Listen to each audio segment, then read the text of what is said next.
Acho que agora foi. Bom, vou ter que começar tudo de novo, então. Bem legal.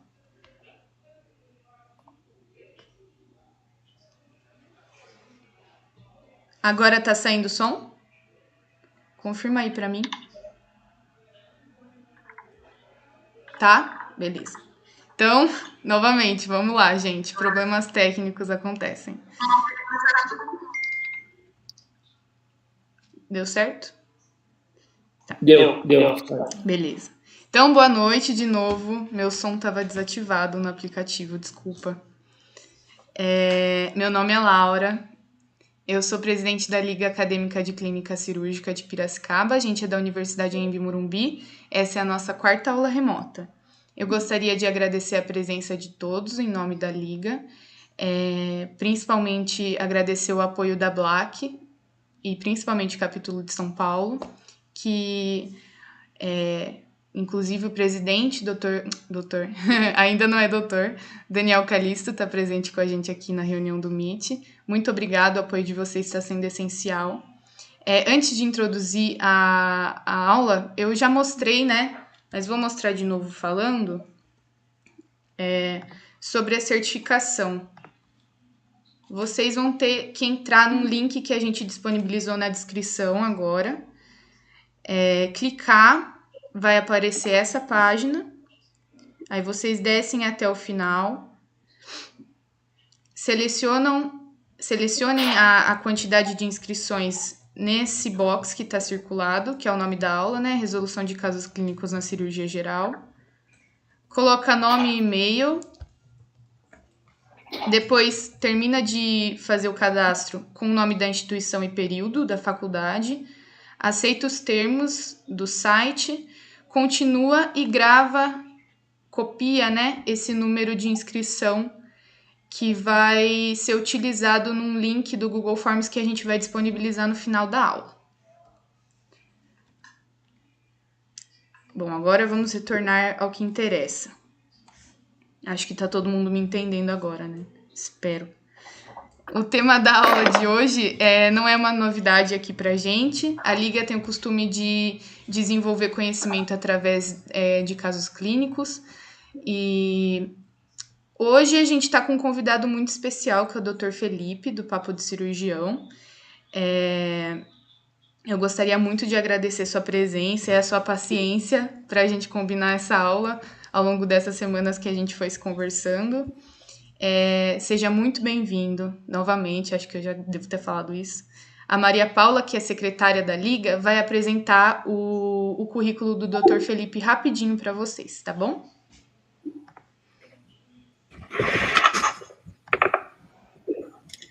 Boa noite, pessoal. Meu nome é Maria Paula, eu sou secretária da LACPIG e eu vou apresentar o Dr. Felipe para vocês.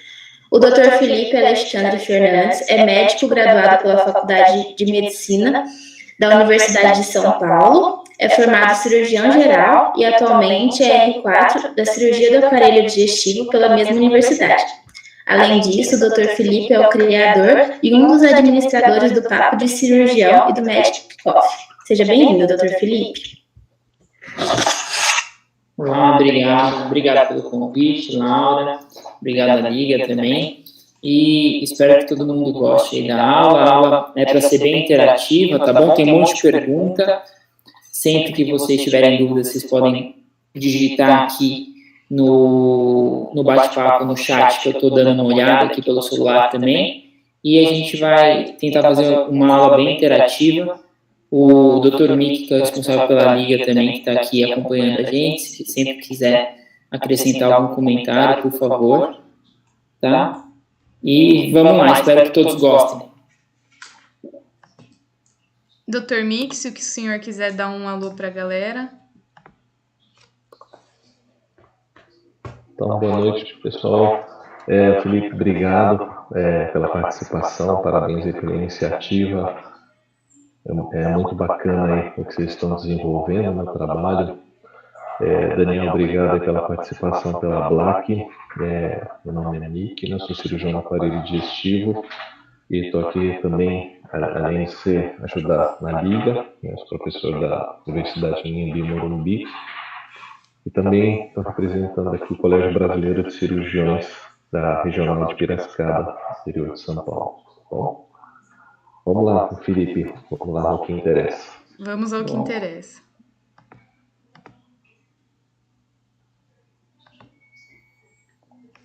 Todo mundo está vendo meu slide?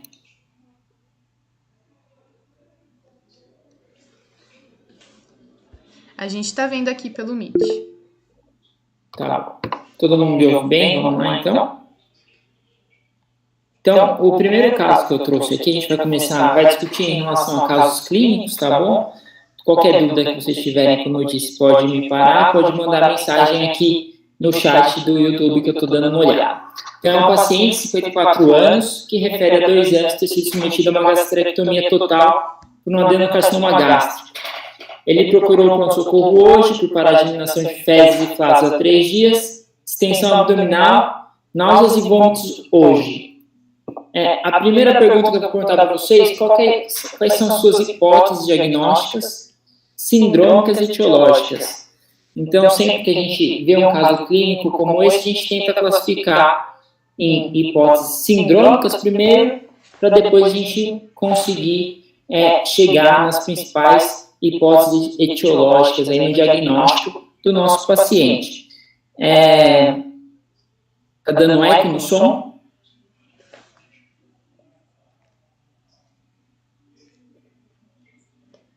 O pessoal está falando que está dando eco no som do chat. Aqui tá.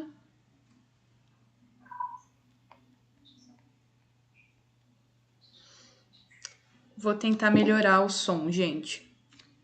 Mas pode continuar, doutor. Bom, beleza. Teve gente aqui que falou a hipótese sindrômica. Aqui, com certeza, acho que é bem fácil.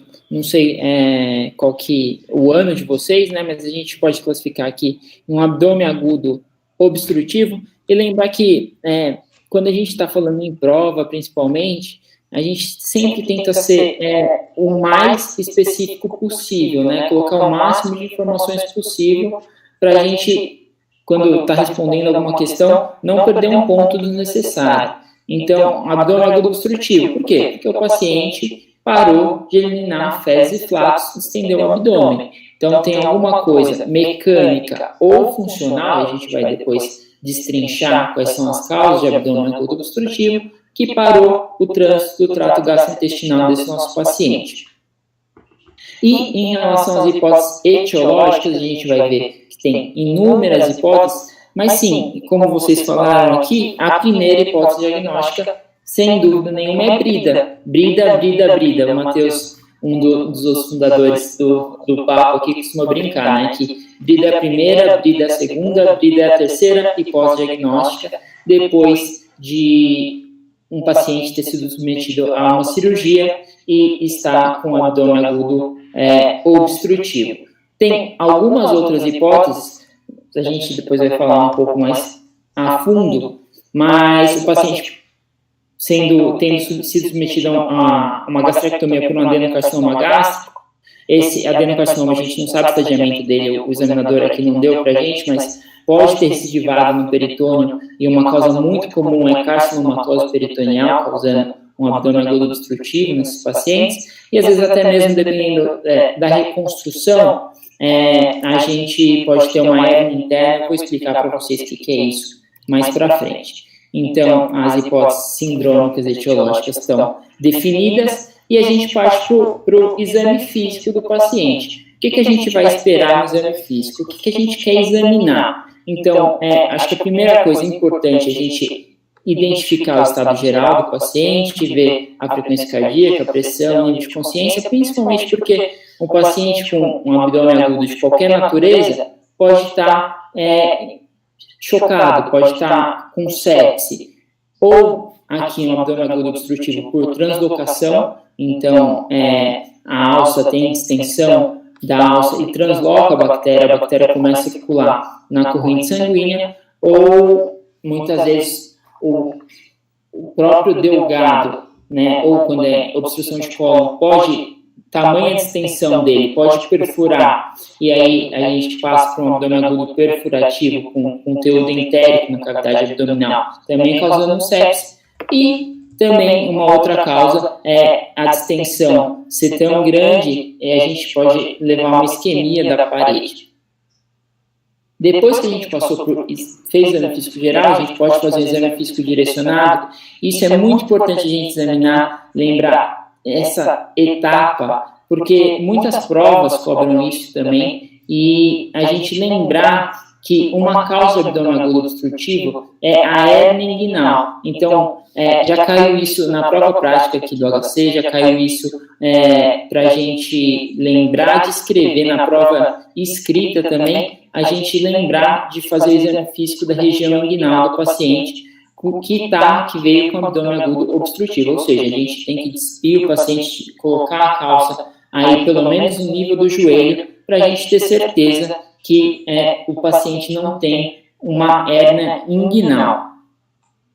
Também a gente faz exame físico abdominal, a gente vai ver o que examina o exame físico abdominal e lembrar sempre de fazer o toque retal. O toque retal não é só do cirurgião, todo médico é capacitado para fazer, pelo amor de Deus, não vai pedir uma interconsulta para o cirurgião depois só para fazer um toque retal. Então, eu fiz essa tabelinha aqui para a gente lembrar das principais etiologias de abdômen agudo obstrutivo. A primeira, como eu disse, é brida. A gente tem que lembrar da hérnia, tanto a hérnia inguinal ou, mais comumente, a hérnia femoral, né? Então, a hérnia femoral, ela encarcera mais. Então, se eu tiver uma hérnia femoral comparada com uma hérnia inguinal, o paciente que tem uma hérnia femoral, ela tem uma maior chance de encarceramento, só que como a hérnia inguinal é muito mais prevalente, a gente vai ver episódios de encarceramento muito mais recorrentes, né? Pacientes com hérnia inguinal, porque, como eu disse, a hérnia inguinal ela é mais comum, ou também uma hérnia interna, que é quando acontece a passagem do intestino delgado por um vão, um espaço que está ali dentro da cavidade abdominal e acontece uma obstrução, muitas vezes uma obstrução em alça fechada. A gente vê isso agora muito frequentemente pós-cirurgia bariátrica, né, o bypass com Hilton de Roux, a gente vê principalmente a hérnia de Peterson, que é uma hérnia interna quando passa ali a alça alimentar pelo mesocólon transverso e acaba tendo uma obstrução em alça fechada. Outros casos de abdômen agudo obstrutivo em suscepção, a gente vai falar mais para frente. Doenças inflamatórias intestinais, principalmente a doença de Crohn, ela pode cursar com estenose e causar obstrução.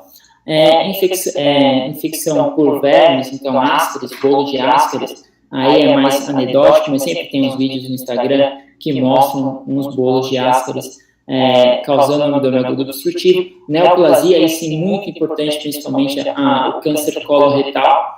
Volvo de sigmoide ou volvo de seco, a gente vai ver o que é isso, e fecaloma também pode causar um abdômen agudo obstrutivo, principalmente naqueles idosos que não se hidratam, acamados muito tempo, então abdômen agudo obstrutivo por fecaloma, ou pacientes que têm megacólon, principalmente megacólon chagásico. Em relação às características da dor do abdômen agudo obstrutivo, a gente tem que lembrar que é um quadro mais insidioso, o paciente demora, às vezes, para procurar sintomas, porque o intestino vai se estendendo, vai se acomodando. A dor é incólica e normalmente é difusa, né? O paciente tem uma distensão abdominal difusa. O paciente, então, para de eliminar flatos e fezes e cursa, muitas vezes, com vômitos. Se tem uma obstrução de delgado, ou pelo menos uma distensão de delgado, vômitos fecaloides, né, vômitos mais escurecidos.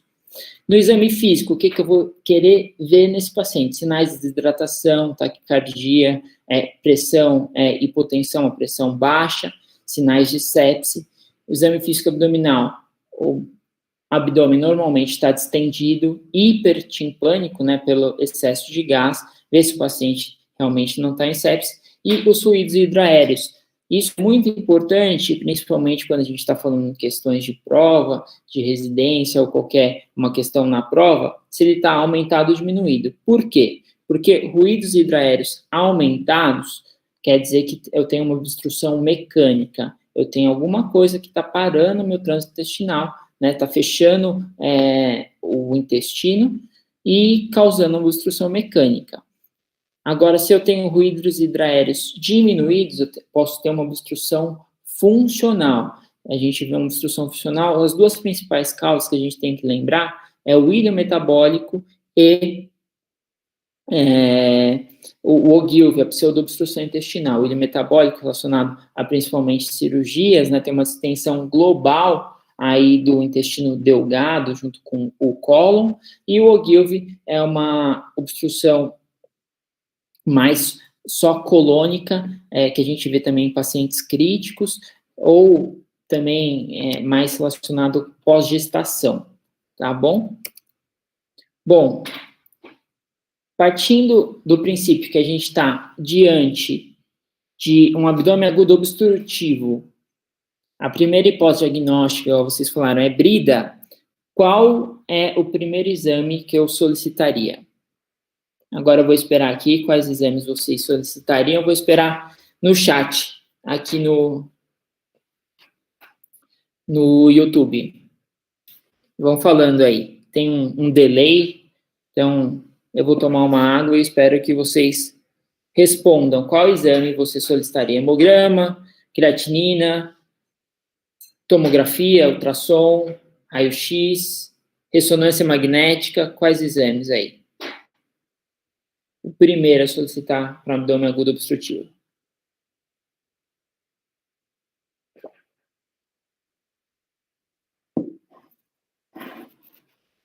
O Guilherme falou raio-x, chegou aqui, a Paola também, interrogou raio-x. O Cícero, raio-x de abdômen e tórax. Raio-x, hemograma, raio-x de abdômen agudo.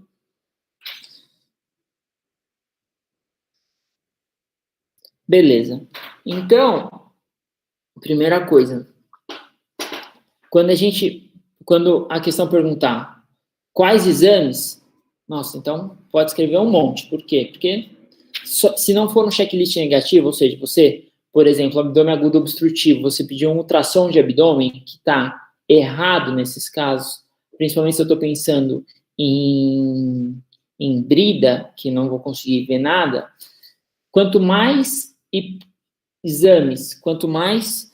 exames você escrever na prova, se o examinador não delimitou o número de exames, tá certo. Se você escrever um hemograma, PCR, ureia, creatinina, sódio, potássio, coagulograma, você está pensando em operar esse paciente, você escrever, tá certo, tá certo.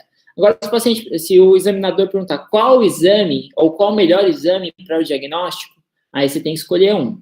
E aqui, tá todo mundo certo, todo mundo falou vários exames, ninguém falou nenhum exame errado aqui. E o primeiro exame, pelo menos, que a gente pede é um raio-x de abdômen.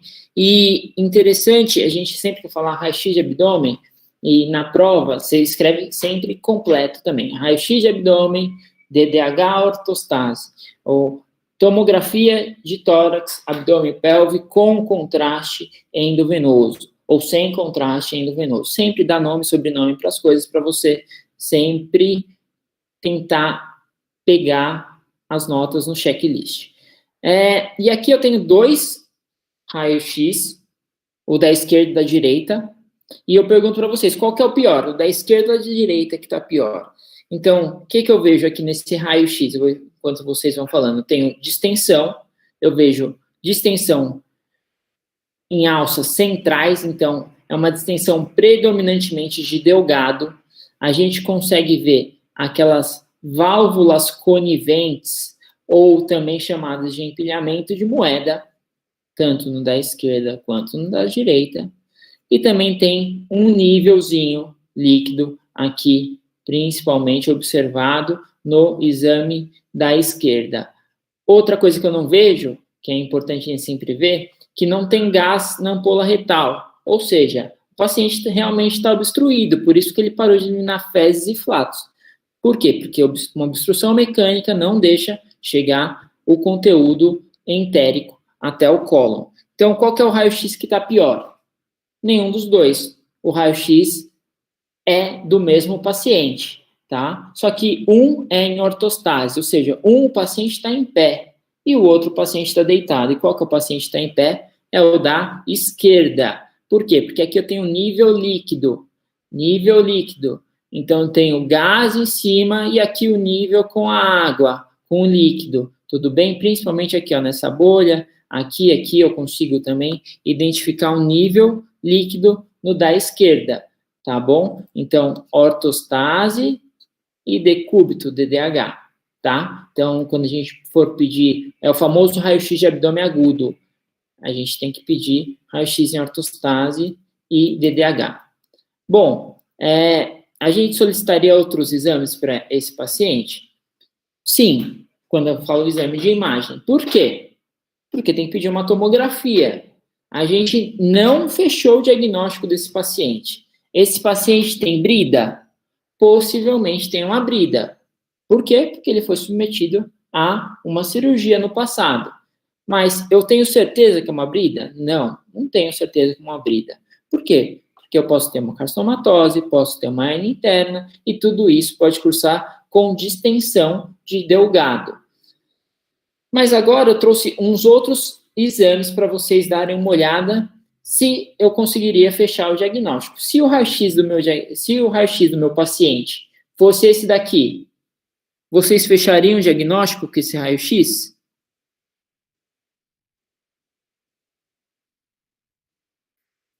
A gente consegue ver uma grande distensão aqui, né, de uma alça. Qual alça que é? Uma grande extensão, sinal bem clássico.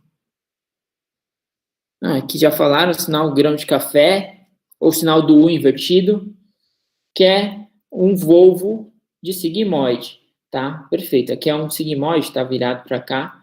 E, nesse caso, se meu paciente está chocado, está em mau estado geral, taquicárdico, qual que é a conduta? A conduta é cirurgia direto. Então, se um paciente com volvo de sigmoide está em mau estado geral, chocado, tem peritonite.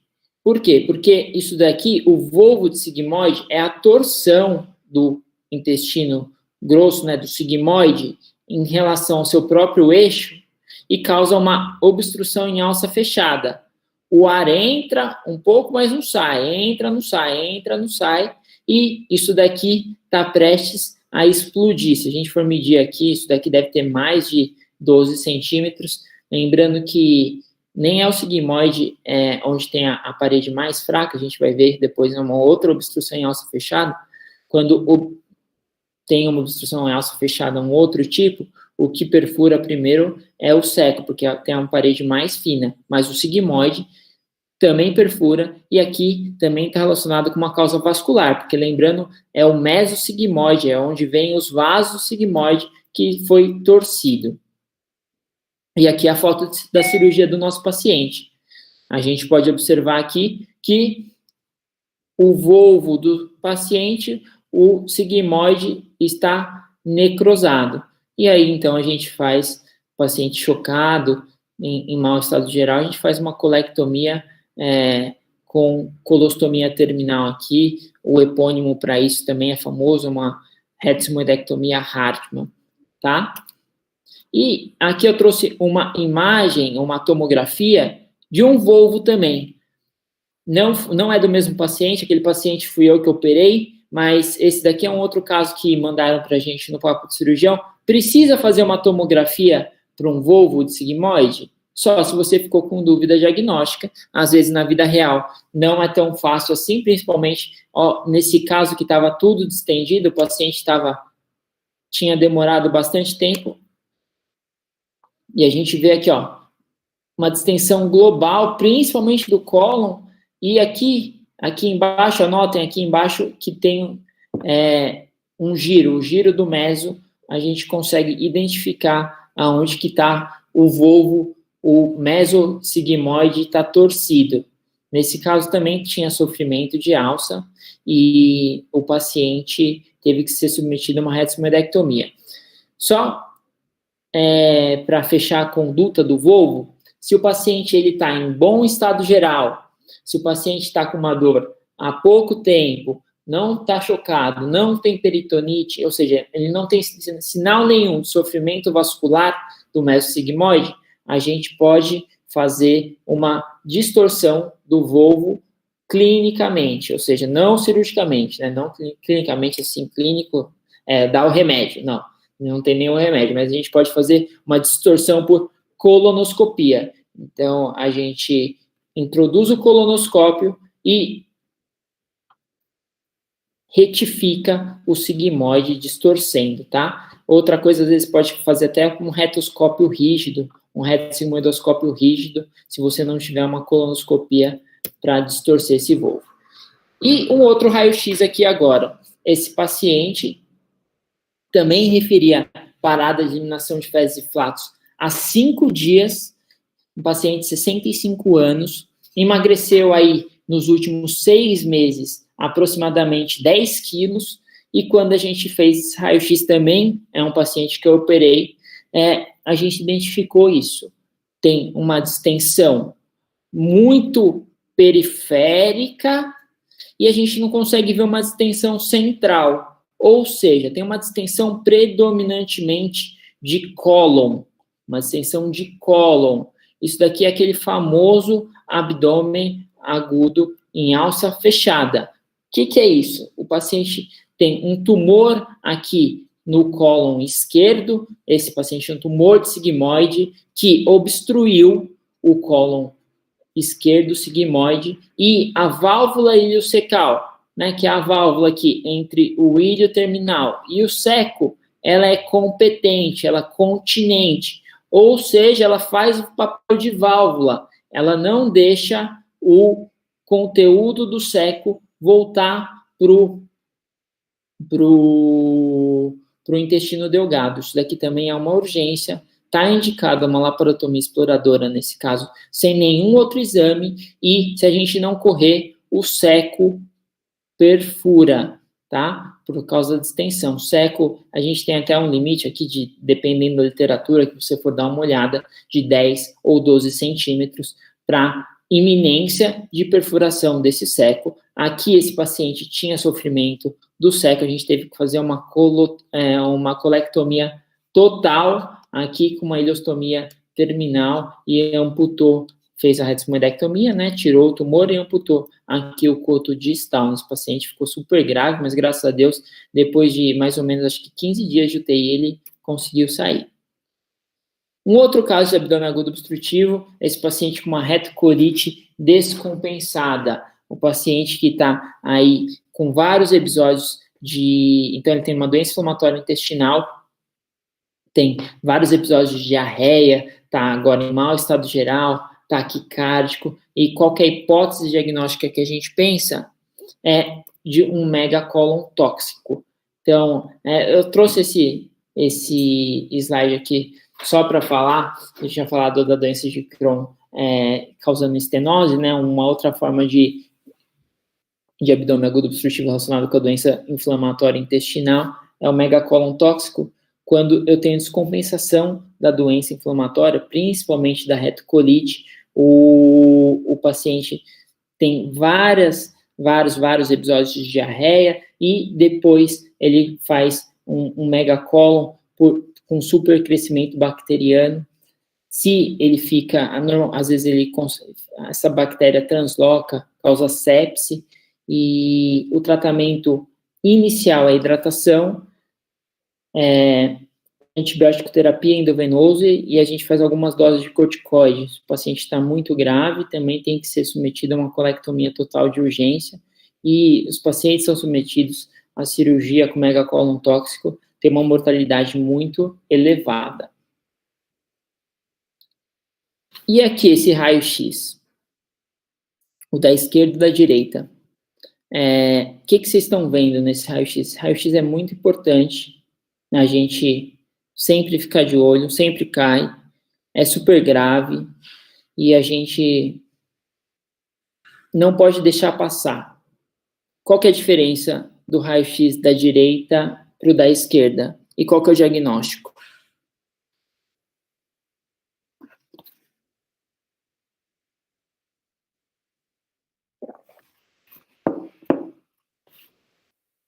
Caroline falou que é pneumoperitônio, pneumatose, pneumoperitônio, retropneumoperitônio. Beleza, boa. É pneumoperitônio.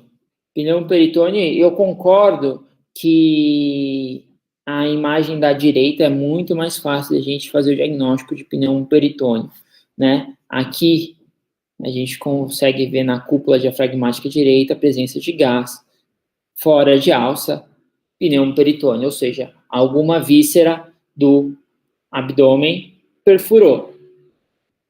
Seja por causa de uma obstrução que teve isquemia da alça e perfurou, seja uma úlcera gástrica perfurada, seja uma neoplasia perfurada. Então, tem várias causas, corpo estranho, várias causas de pneumoperitônio. E aqui é um caso bem anedótico.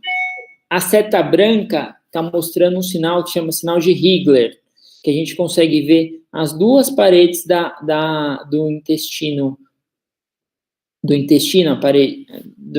delgado, a parede externa e interna, porque tem gás interposto, sinal de Higler. E aqui é um pneumoperitônio secundário, uma causa muito rara. Eu vi esse artigo na internet, se vocês quiserem depois eu posso passar, por causa de um ilho biliar. Aqui, ó, o cálculo lá na válvula ileocecal, o paciente obstruiu e perfurou, secundário a um ilho biliar, né? O que é o ilho biliar?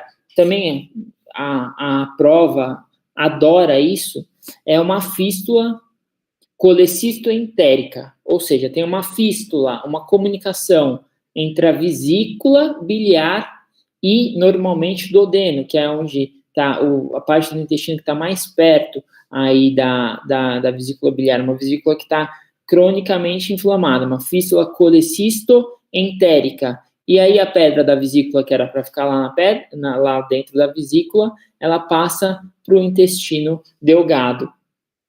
Chega lá no intestino delgado e obstrui aonde? Obstrui na válvula ileocecal, que é a parte de menor calibre, e o paciente normalmente cursa com um abdômen agudo obstrutivo.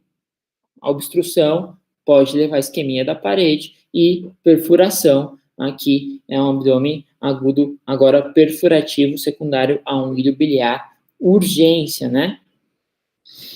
E eu falei para vocês que o ultrassom de abdômen estava errado para a gente pedir um ultrassom de abdômen, um caso de abdômen agudo obstrutivo, mas tem uma exceção que é agora. Eu vou falar aqui esse caso clínico que eu peguei de uma prova. Então, tem uma criança de 2 anos, a mãe relata história de que, há 6 dias, percebeu mudança da consistência das fezes, que se tornaram mais pastosas, cerca de 3 vezes ao dia. Há 2 dias, relata dor abdominal, pois a criança chorava muito durante a noite. E há 1 dia, o paciente iniciou fezes enegrecidas, líquidas, com raios de sangue 6 vezes, que evoluiu com saída de muco com sangue. Refere também que há 1 dia iniciaram-se vômitos, mais de 10 episódios, ou seja, o paciente após ingerir alimentos, sendo o último episódio há 9 horas. Então, o paciente está com vários episódios de vômitos e agora está eliminando as fezes nesse aspecto aqui. No exame físico, eu vou ser mais sucinto, a criança estava em bom estado geral, estava hidratada e a gente palpou uma massa em hipogastro / flanco direito, tá bom? Tá esquerdo aqui, tá errado, em flanco direito.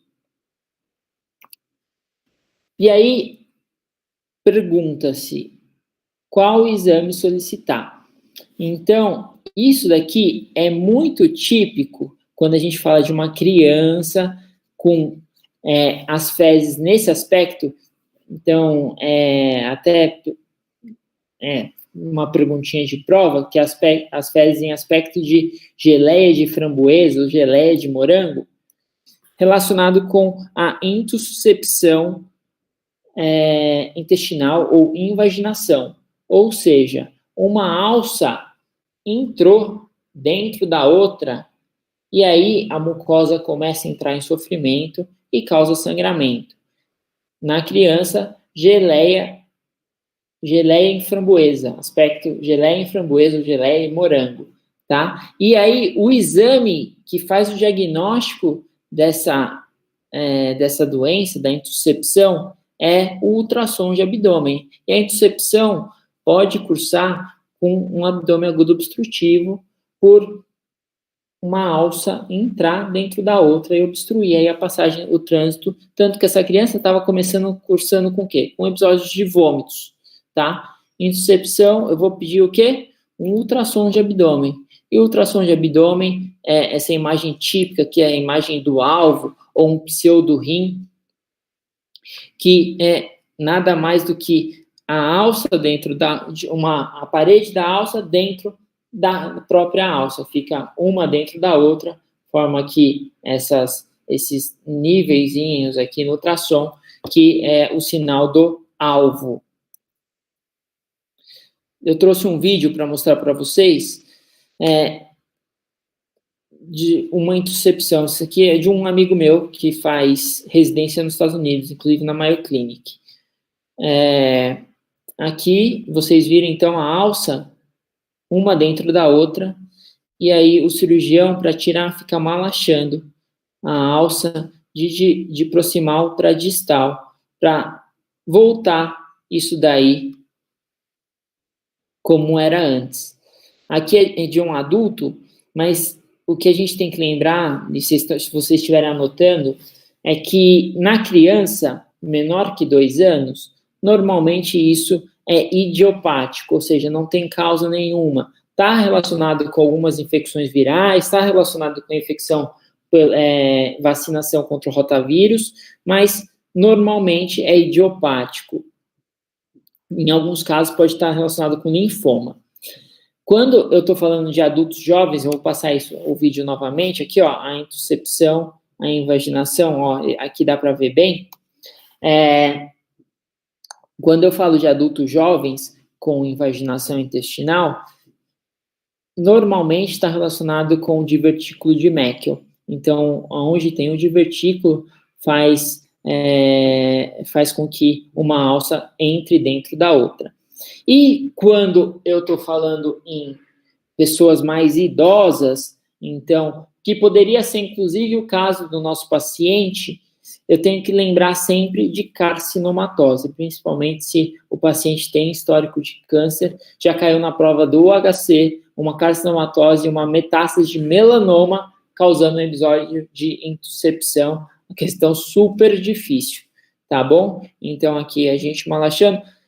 A conduta, normalmente, se o paciente está bem, a gente tenta fazer ou um enema ou descomprimir até por colonoscopia, mas o mais comum a gente faz um enema via retal para tentar aumentar a pressão retrogradamente. Se não resolve, ou se o paciente está irregular ou mau estado geral, tem sinais de isquemia, a gente tem que fazer uma cirurgia, e essa cirurgia que a gente faz.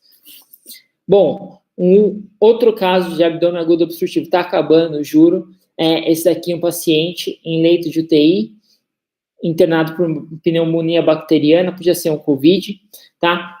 Choque séptico a 7 dias. Ele tem parada de eliminação de fezes e flatos por 4 dias, ruídos hidroaéreos diminuídos e distensão abdominal. Então, um paciente que está na UTI com uma pneumonia bacteriana, não tem nada a ver com abdômen.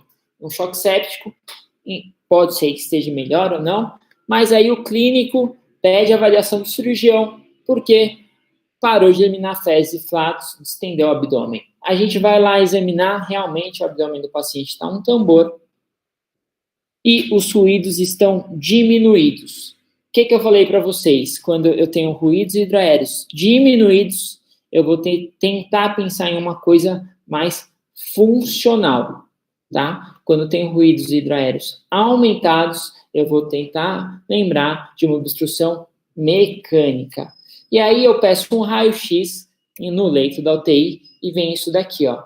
Vem uma distensão bem grande principalmente do seco, do cólon direito aí e do transverso.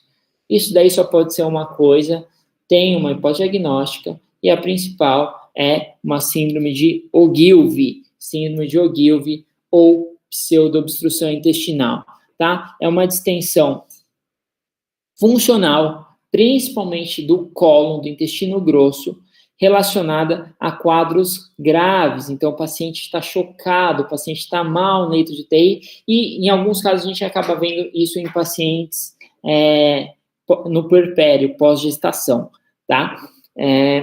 Como que eu trato a síndrome de Ogilvy? A primeira coisa, eu tento corrigir distúrbios hidroeletrolíticos, tento hidratar esse paciente. Às vezes, se tem distensão de delgado associado, eu passo uma sonda nasogástrica, mas normalmente não resolve. E aí chega a perguntinha de prova: qual que é o medicamento que eu vou dar? O primeiro medicamento que eu vou dar para tratar a síndrome de Ogilvy, é uma droga endovenosa, chama neostigmina, que é um colinérgico. Qual que é o efeito colateral do colinérgico, lá aqueles nossos tempos da farmacologia, a farmacodinâmica? Então, a neostigmina é um colinérgico que vai tentar aumentar o trânsito do intestino grosso. Se é um colinérgico, o que o colinérgico faz? Faz bradicardia. Então, o principal efeito colateral é bradicardia. Por isso que o paciente que a gente vai fazer neostigmina tem que estar monitorizado em leito de UTI. Normalmente, neostigmina resolve pouco, tá? Mas é a primeira conduta. Às vezes a gente acaba não fazendo a neostigmina, principalmente por causa desse efeito bradicardizante, e a gente passa para a segunda conduta no paciente com Ogilvy, que é uma colonoscopia descompressiva. Então, vocês veem que o seco está gigantesco. Se eu mantiver esse paciente sem descomprimir esse intestino grosso, o seco vai perfurar e o paciente vai piorar muito. Então, aí eu posso tentar fazer uma colonoscopia descompressiva. Se a colonoscopia descompressiva não funcionar, eu posso fazer, em alguns casos bem anedóticos, eu já vi um na minha vida, é uma secostomia. Então, eu puxo uma estomia pelo seco para descomprimir esse seco e exteriorizo, né, para a parede abdominal, para ele não perfurar e não causar uma contaminação grosseira da cavidade abdominal. Bom, voltando para o caso inicial, vocês nem lembram mais do caso inicial, né? Nem eu lembrava, por isso que eu coloquei aqui. Então, é um paciente que foi submetido a um adenocarcinoma gástrico, procurou o PS por um abdômen agudo obstrutivo, e a nossa principal hipótese diagnóstica foi a brida. Só que a gente fez um raio-x, viu que tinha distensão de delgado, mas tem algumas outras hipóteses diagnósticas, como a gente acabou observando aqui. Podia ser uma invaginação? Podia, também causa obstrução de delgado. Podia ser carcinomatose? Podia ser um carcinomatose, alguns focos causando obstrução. Então, aí a gente solicitou uma tomografia de abdômen com contraste endovenoso, tá? Aqui, nessa imagem, eu peguei essa imagem da Radiopedia, tem contraste bioral, tá? Tá errado. Para diagnóstico de brida, a gente não vai fazer contraste bioral a princípio. Eu já vou falar para vocês, inclusive é protocolo em várias instituições, aqui no HC a gente usa o contraste endovenoso, mas pro diagnóstico da brida, pro diagnóstico do abdômen agudo obstrutivo, né, a gente vai fazer tomografia com contraste endovenoso, tá? Por quê? Porque se o paciente está obstruído, eu não vou dar nada para ele beber. Qual que é a conduta na brida quando o paciente está estável, né? Quando o paciente não está chocado, não tem sinal de perfuração, nem isquemia de alça. Aí a conduta é conservadora. Lembrar que a gente não vai operar todas as aderências, todas as bridas desse meu paciente. Por quê? Porque na maioria das vezes esse paciente tem resolução clínica. E como que eu faço o tratamento clínico da brida? Eu passo uma sonda nasogástrica para descomprimir o paciente, eu hidrato o meu paciente endovenoso, e corrige o distúrbio hidroeletrolítico. Eu observo esse paciente por mais ou menos 24, 48 horas para ver se ele está numa curva de melhora, começou a ter sinais de trânsito, né, eliminar flatos. Se ele não está, aí que entra, se ele não está melhorando, aí que entra esse protocolo que é com a tomografia com contraste via oral, contraste iodado via oral. Para que serve? E não é todo lugar que usa, tá bom? Mas o contraste iodado via oral, ele serve como um agente hiperosmolar. Ele tem uma osmolaridade aumentada e causa um aumento do trânsito do trato gastrointestinal. Então, às vezes, esse local que está obstruído, com uma aderência um pouco mais firme, que é a brida, quando eu dou contraste iodado para o meu paciente, ele resolve, o intestino vence essa barreira mecânica e se desobstrui, tá bom? Então, contraste iodado via oral, eu só vou dar depois que não resolve, em alguns protocolos, vê aí, principalmente se vocês vão prestar prova agora esse ano, qual que é a instituição. No HC a gente usa bastante esse contraste iodado via oral. E se não resolver, ou se o paciente estiver piorando muito, aí sim eu indico cirurgia para lise de aderências, tá bom? Raio-x de brida, lembrar de brida, depois de de um paciente com cirurgia com abdômen agudo obstrutivo.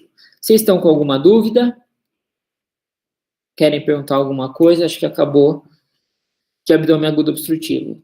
São mais 2 casos mais rápidos, tá? Fiquem tranquilos. Se vocês tiverem alguma dúvida.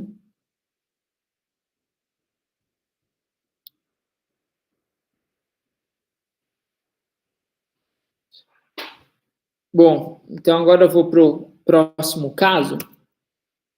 Então, caso 2, caso atual, é um paciente de 57 anos que está em tratamento por Covid-19, internado em leito de enfermaria, e aí ele começa a sentir dor abdominal súbita, progressiva, 9 horas, difusa, atualmente de altíssima intensidade, 10 e 10.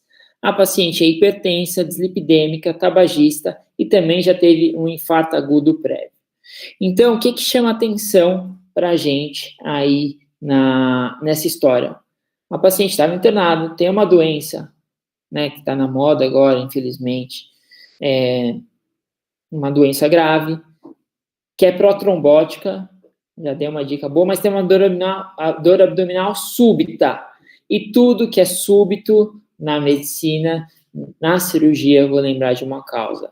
A causa vascular, tá? Então, eu leio esse enunciado, vejo essa palavra súbita, na minha cabeça vem automaticamente vascular, tá? É isso que eu quero que vocês lembrem daqui,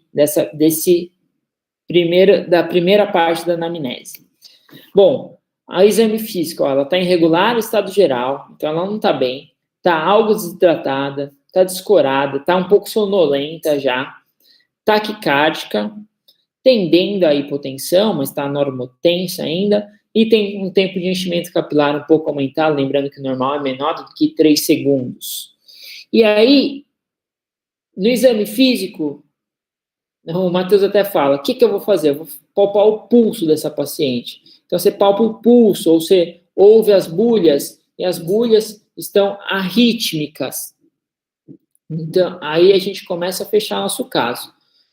Paciente com dor abdominal súbita, com bulhas arrítmicas, aí já estou quase fechando abdômen agudo vascular para ela. Aí eu vou fazer o exame físico abdominal, ela tem um abdômen flácido, mas tem mas está doloroso difusamente palpação com DB negativo. Então, quando eu tenho essa desproporção entre um abdômen flácido, sem defesa, sem peritonite, mas é muito doloroso, aí sim, o enunciado pode me falar qualquer outra coisa, o examinador pode tentar me pegar com qualquer outra pegadinha, mas aí eu tenho certeza que a gente está falando de um caso de abdômen agudo vascular, ou seja, o intestino parou de ser irrigado, alguma coisa trombosou aí, principalmente né? Lembrar que o intestino delgado, em sua total, ele é irrigado pela artéria mesentérica superior, né? Então, tem 3 artérias que são anteriores, únicas, que a gente tem que lembrar o nome, se a gente for ver na aorta abdominal. O primeiro é o tronco celíaco. O tronco celíaco vai irrigar principalmente o fígado, o estômago, o baço, né? Os 3 ramos do tronco celíaco são a artéria gástrica esquerda, a hepática comum e a esplênica. Lembrando que na hepática comum vai dar a gastroduodenal, que vai irrigar também uma parte, a primeira porção ali do duodeno, e alguns ramos ali vão irrigar o pâncreas, e a esplênica vai irrigar o baço, tá bom? O segundo ramo anterior, um pouquinho mais para baixo, que é esse que vai irrigar todo o intestino delgado, é a artéria mesentérica superior. Então, a artéria mesentérica superior vai dar ramos jejunais, ramos pancreáticos inferiores, e vai dar, além dos ramos jejunais, ramos ileais, vai irrigar o cólon ascendente até metade do transverso, ali perto do ângulo esplênico do cólon. E aí, o terceiro ramo anterior da aorta, ali mais embaixo, é a artéria mesentérica inferior, que vai irrigar principalmente o cólon descendente, o sigmoide e o reto alto, tá bom? Então, se eu pensar em abdômen agudo vascular, paciente mal, a principal artéria, o principal local cometido é a artéria mesentérica superior, até por causa da sua anatomia, né? A angulação dela com a aorta facilita mais do que o tronco celíaco, mais do que a artéria mesentérica inferior, a parar um trombo. E aí, o enunciado dá várias dicas que o paciente tem bulhas arrítmicas. Eu não sou clínico, mas sempre que eu vejo bulhas arrítmicas, eu lembro de fibrilação atrial. Poderia ser um flutter? Poderia, mas lembrar que a fibrilação atrial é que causa mais trombos intracardíacos, e esses trombos intracardíacos podem parar em qualquer lugar. O paciente tem bulhas arrítmicas, tem uma dor súbita, tem COVID, que é uma doença protrombótica, vocês têm que saber tudo de COVID esse ano, pelo amor de Deus, e tem uma desproporção entre o abdômen, o exame físico e a dor que ela está relatando. Isso daqui só pode ser um abdômen agudo vascular. Quais exames que eu solicito? E aí eu pergunto para vocês, quais exames eu vou solicitar para fazer o diagnóstico de um abdômen agudo vascular? Ó, tá no plural, hein? Pode falar primeiro os exames laboratoriais e depois os etiológicos. Os exames de imagem. A Ana falou angiotomo.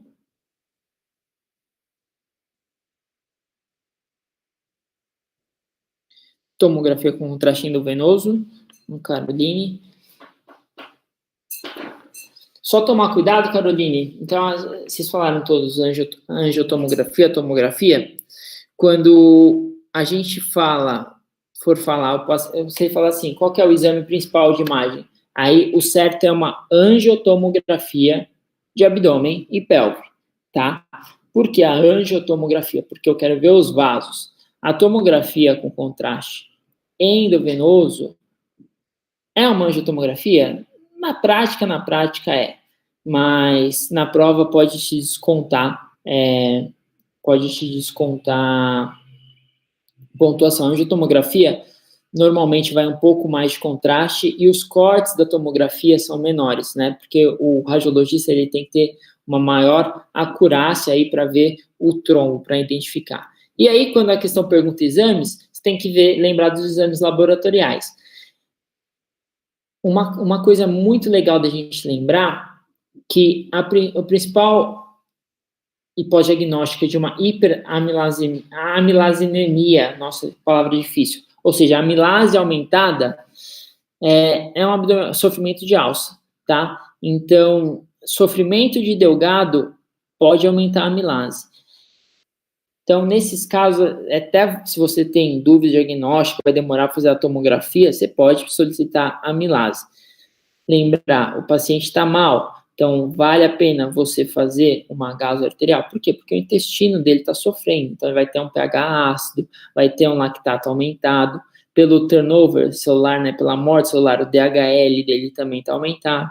Então, aqui são os exames desse nosso paciente. Tinha um HB de 10, uma leucocitose brutal, 30 mil, a creatinina dela ainda não estava tão elevada, a ureia um pouco mais elevada de 90, pH acidótico 7,26, lembrar que o pH normal 7,35 a 7,45, bicarbonato também aumentado, relacionado então a uma acidose metabólica por causa da isquemia mesentérica, um lactato arterial super aumentado, paciente chocado, lembrar que o lactato arterial depende quais são as unidades que a gente está vendo, mas normal aqui é até 14, está 70, tem uma amilase um pouco aumentada, discretamente aumentada, então, fala assim, a amilase aumentada é pancreatite aguda? Não. Várias coisas aumentam a amilase, entre elas, um abdômen agudo vascular. DHL aumentado e a lipase normal, lembrar que a lipase é muito mais específica em relação a pâncreas, em relação à pancreatite aguda do que a amilase. E aqui é o vídeo do nosso paciente, essa paciente eu operei, tem o sinal da seta aqui, ó.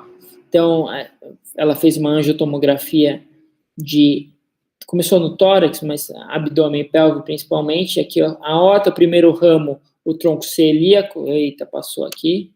De novo. Então, o primeiro ramo da aorta anterior é o tronco celíaco, que vai sair agora, a hepática, a esplênica, a gástrica esquerda, e o segundo ramo, a mesentérica superior, a gente acompanha a mesentérica superior e, de repente, ela some, é o sinal da seta. Sumiu. Por quê? Porque tem um trombo aí na mesentérica superior, um trombo nos primeiros ramos da mesentérica superior, causando uma isquemia da alça de intestino. Outra coisa importante que a gente já vê aqui são os sinais tomográficos da isquemia intestinal. A gente pode ver a presença do trombo? Pode, mas tem alguns casos que o paciente tem isquemia intestinal não relacionada com trombo. O paciente pode ter uma isquemia intestinal por hipofluxo mesentérico. Então, aqueles pacientes muito chocados, o intestino dele com uma pressão, uma hipotensão, aí associada a uma vasoconstrição esplênica importante, pode ter um fluxo mesentérico muito reduzido e também cursar com uma isquemia intestinal não trombótica. E aí, a gente vai ter que procurar esses achados tomográficos, principalmente espessamento da parede da alça, a pneumatose intestinal, que é a presença de gás na parede da alça, gás no sistema porta ou pneumoportia, a gente vai ver no fígado, pneumoperitônio, se isquemiou e perfurou, e uma contrastação pobre ou ausente da parede das alças. Aqui, nessas imagens, são exemplos, aqui na esquerda, o fígado mostrando cheio de gás no sistema porta, tá? Aqui na direita, superiormente, eu tenho um espessamento das alças de Delgado, ó, principalmente aqui nessas alças superiores. A mucosa está espessada e aqui embaixo também, ó. Até parece aquele sinal do alvo que a gente viu lá no ultrassom relacionado à invaginação, mas são várias alças de Delgado, ó. Então, um espessamento da parede. Aqui, nessa outra imagem, eu consigo ver, ó, pneumoportia, gás no sistema porta, e na esquerda, a pneumatose intestinal. Isso daqui é muito importante, cai muito em prova também. Pneumatose intestinal, gás na parede das alças. E a conduta? A conduta, nesses casos são dramáticos, a conduta é cirurgia de emergência, cirurgia de urgência. Quanto antes a gente operar essa paciente, melhor.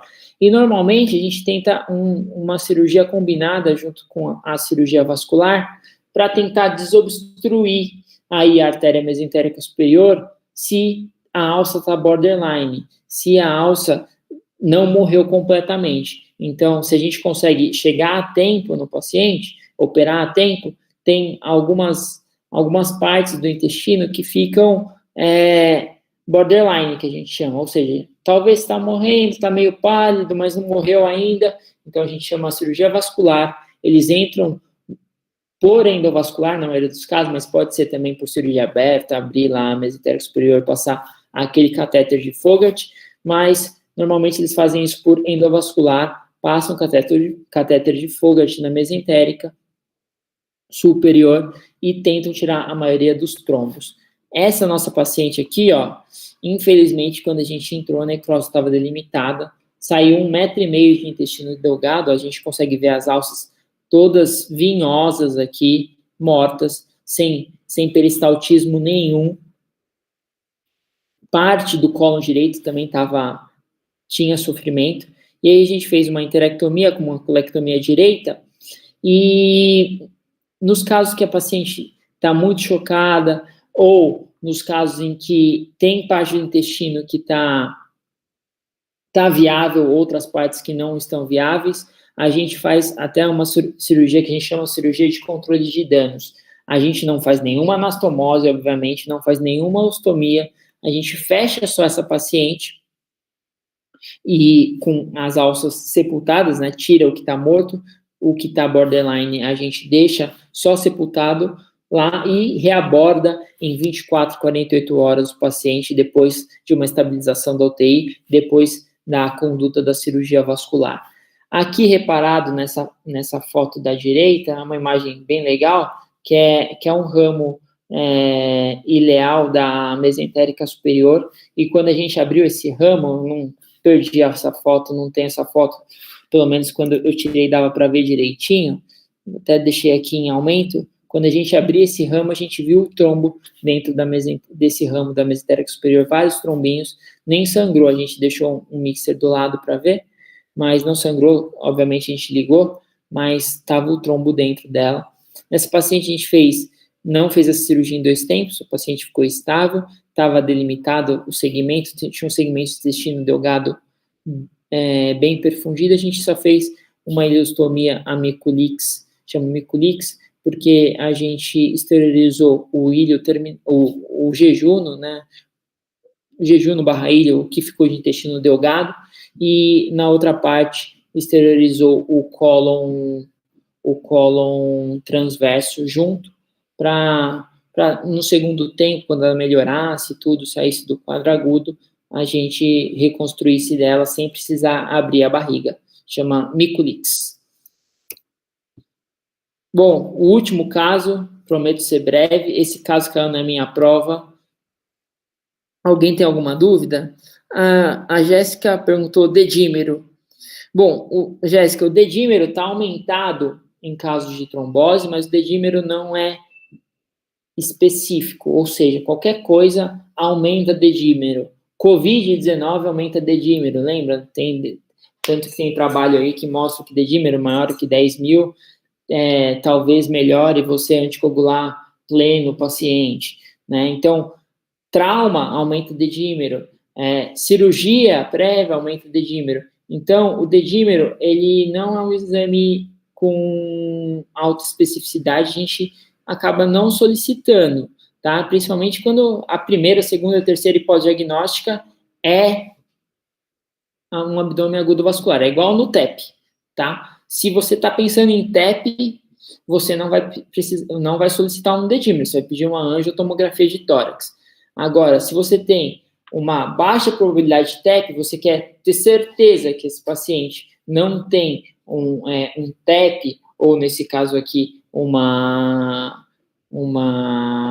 isquemia mesentérica, você poderia solicitar um dedímero, mas se você falar nesse caso o dedímero solicitar estaria errado, tá bom? Mas Então, se você quer excluir, o dedímero veio normal, aí, de certeza, ele não tem nenhum efeito trombótico. É isso que a gente pensa no TEP, pode transpor esse raciocínio para a isquemia mesentérica. Dedímero normal não tem nenhum efeito trombótico, tá bom? Então, ele exclui, mas que ele é específico, não. Mais alguma? Fogat S2. Que mais? Como diferenciar uma alça em sofrimento e uma alça não viável? Então, Caio, é um pouquinho difícil no intraoperatório. Concordo, às vezes a gente fica em dúvida, tá? Então, isso pode variar em interobservador, entre cirurgiões. O que a gente faz, às vezes, é alça inviável. Essa alça, vou mostrar aqui para vocês de novo, essa alça vinhosa aqui. Alça vinhosa, feia, sem peristaltismo nenhum. A alça é fria, pegajosa, né? Não sei quem de vocês já teve a oportunidade de entrar no abdômen agudo vascular, quando está muito tempo, é o pior cheiro da minha vida. O cheiro de abdômen agudo vascular fica no seu nariz alguns dias, tá? Porque é isquemia, a alça morreu, né? É pior do que cheiro de SPO. Então, quando a alça está vinhosa, sem peristaltismo nenhum, fria, às vezes você pode fazer um cortezinho nela, não sangra nada, ou sangra só por congestão venosa, ela está inviável, tá bom? Quando que ela está borderline, quando a gente fica em dúvida, quando ela está pálida, então é uma alça que está mais rosa, mas está pálida, ela não, às vezes não tem tanto peristaltismo como o intestino, você compara um intestino com outro, essa alça pálida, ela não morreu ainda, ela pode viver, às vezes a gente nem faz uma estomia, não faz uma anastomose, obviamente, senão essa anastomose vai abrir, e reaborda em 24, 48 horas, para a gente ver se ela morreu ou se a terapia que a gente fez junto com a cirurgia vascular foi eficaz, tá?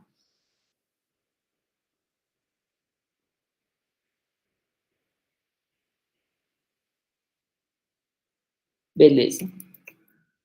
Bom, o próximo caso, então, esse caso caiu na minha prova de R1, lembro dele até hoje.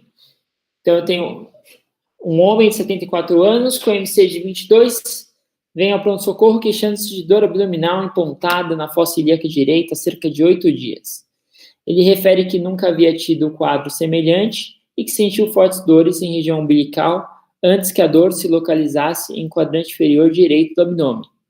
Ele nega doença ou cirurgias prévias, nega náuseas, vômitos, diarreia, anorexia, disúria ou emagrecimento.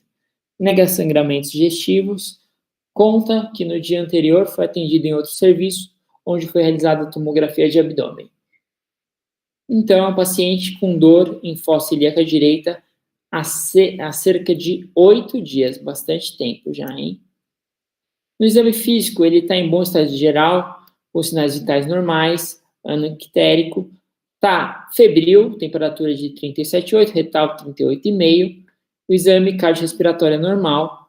No exame abdominal, a gente tem um abolamento, a inspeção estática da fossa ilíaca direita, e eu palpo uma tumoração pouco dolorosa na fossa ilíaca direita, com cerca de 8 centímetros. Apresenta defesa nesse local e os fluidos hidroaéreos estão presentes normais. O toque retal é normal, nos exames laboratoriais ele apresenta leucocitose com desvio esquerda, PCR elevado e a tomografia ele veio na prova aqui, ó. A tomografia, então, é uma coisa muito importante, vocês que são alunos, e eu fiz isso, eu recomendo, sempre vejam todos os exames dos seus pacientes. Todos os exames de paciente que caíram na sua mão, vejam, aprendam com os pacientes, tá? As provas cobram cada vez mais coisas do dia a dia.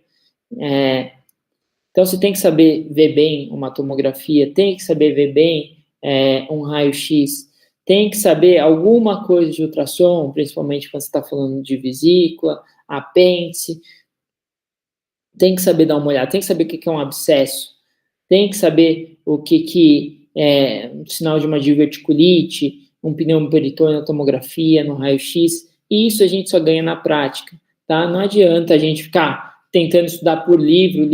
Não, aprenda com cada paciente. Outra coisa que eu via muito, sempre que eu via, quando eu estava no internato, eu via uma doença que eu não conhecia, uma doença que eu achava que não tinha o conceito completo sobre ela, eu colocava no UpToDate, né? Para quem não conhece, depois dá uma olhada lá, o UpToDate é um site americano que tem todas as atualizações dos temas mais modernos. Então, você quer saber tudo sobre Covid, você quer se atualizar sobre Covid, você coloca lá no UpToDate Covid-19 e tem vários artigos, vários tópicos falando sobre o diagnóstico, conduta na cirurgia do Covid-19. Você quer saber sobre apendicite aguda, o que eu vou falar sobre apendicite aguda? Olha lá no UpToDate, tá? E além disso, você treina seu inglês, né? Que é super importante, o médico tem que saber falar inglês. E aí ele perguntou qual que é a hipótese diagnóstica. É um caso mais difícil? Poderia ser praticamente qualquer uma dessas alternativas, e às vezes para a gente resolver uma questão de prova, a gente tem que ter um pouco de malícia. Primeiro, a dor começou há 8 dias. Então, é uma dor um pouco mais insidiosa, né? O quadro clínico um pouco mais insidioso. Não é um quadro clínico súbito, propensão de abdômen agudo vascular. O paciente não parou de eliminar fezes e flatos. Não parou de não estar vomitando. O raio-x não mostra distensão de alça. Então, eu não penso no abdômen agudo obstrutivo.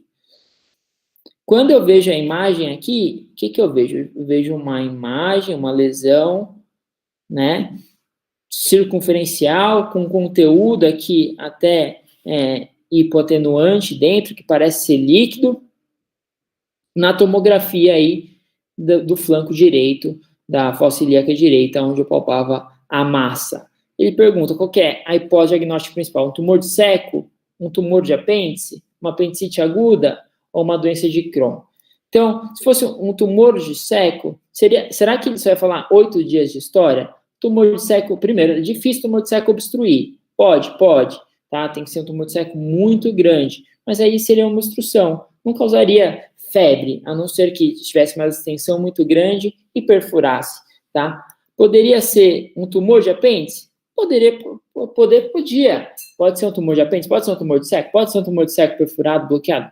Pode, mas não é o mais comum, tá? Apendicite aguda ou doença de Crohn? Poderia ser os dois também. A doença de Crohn, o paciente teria mais coisas, não é um quadro assim, subagudo aí, 8 dias de história. Então, o paciente tem mais dias de história. Lembrar que a doença de Crohn, ela é mais comum em jovens, apesar dela ter um segundo pico aí próximo aos 60 anos de idade, tem 74. Então, a resposta a essa questão, sim, é a apendicite aguda. A principal hipótese dela é a apendicite aguda, tá? Então, a resposta C é a correta. É uma questão difícil, não é um quadro clássico de apendicite aguda. Mas o que a gente tem que lembrar? Que no idoso, a apendicite aguda pode ser mais insidiosa, mais silenciosa, mais arrastada. Ela pode complicar com formação de abscesso, igual esse caso. Então, a gente vê aqui, vê um abscesso. Se a prova quisesse ser um pouquinho menos sacana, colocaria um gás aqui perto, dentro desse abscesso, para a gente ver um nível líquido pela produção de gás aí pelas bactérias anaeróbias. Aqui só um breve resumo sobre a apendicite aguda. Isso daqui são flashcards que eu peguei lá do nosso Instagram. Lembrar que ela é muito mais comum nos pacientes jovens. Quando a gente está falando em idosos, a gente lembra de quadros mais frustros, complicados, também relacionados com neoplasia. Então, um apêndice, neoplasia de apêndice, pode obstruir e causar uma apendicite aguda? Sim, pode. Tanto que vocês vão ver que, atualmente, existem protocolos que vão tentar até postergar a cirurgia nesses casos complicados. Já vou falar sobre isso. Então, a etiologia da apendicite aguda, a principal etiologia é a presença de um fecalito, também pode ser secundária a hiperplasia linfóide, ou seja, o tecido linfóide lá aumentar, depois de infecções virais, isso aí não é tão comprovado, pode ser secundária a um tumor, doenças de Crohn, parasitas, até mesmo corpo estranho. O quadro clínico clássico, que é aquele menino jovem que tem uma dor periumbilical inicialmente específica, né? Porque inicialmente a dor da apendicite é visceral, Então, lembrar que o apêndice, junto com todo o intestino, metade do intestino grosso e o intestino delgado, dói em mesogastro, periumbilical, por causa da sua formação embriológica, e que é uma dor que migra para a fossa ilíaca direita. O paciente pode ter náuseas, vômitos e hiporexia. Nesse caso aí, ele até deu que o paciente não tinha vômitos, ele foi mais sacana. No exame físico, são 4 sinais que você tem que lembrar. O sinal de Bloomberg, epônimo, tem que gravar esse epônimo, que é a descompressão brusca em fossa ilíaca direita. Sinal de Hofzing, que é a dor em fossa ilíaca direita, depois de eu palpar fossa ilíaca esquerda, ou seja, eu palpo o sigmoide aqui, eu palpo o abdômen, eu levo o gás que está ali no sigmoide para o seco, distendo o seco e causa o seco ali na base do apêndice, distendo e causa uma dor em fossa ilíaca direita, uma dor irradiada. Sinal do psoas está relacionado com apêndices retrosecais, ali, lembrar o músculo psoas passa ali perto do apêndice, quando ele é retrosecal, então é uma dor quando eu estendo o membro inferior direito do paciente, e o sinal do obturador, uma dor pélvica em apêndices pélvicos, quando eu rodo o membro inferior interno, tá bom? Uma coisa muito legal, e essa escala de Alvarado, tem que lembrar para a prova, eu decorei uma coisa que eu fazia quando eu estava para a prova, o meu quarto em minha sala de casa era toda pintada, a parede, então toda escala, todo epônimo, qualquer coisa que eu queria decorar, calendário de vacinação, eu escrevia na parede para decorar, então eu aconselho, se vocês moram com seus pais, não façam isso, mas se você mora sozinho, ou até pega post-it, ou coloca algumas cartolinas na parede e escreve tudo que você acha importante para a prova. A escala de Alvarado é muito importante, você tem que saber isso para a prova. Na vida não é tanto, mas lembrar muito quais são os sinais e sintomas da apendicite aguda te ajuda em elaborar uma hipótese diagnóstica um pouco mais sensível. Então, os sintomas que a escala de Alvarado usa são 3, a migração da dor, a anorexia, náuseas e vômitos, cada um tem um ponto. Os sinais, a defesa na parede do quadrante inferior, os sinais que eu consigo ver no exame físico, né? Isso daí causa 2 pontos. A dor, a descompressão brusca,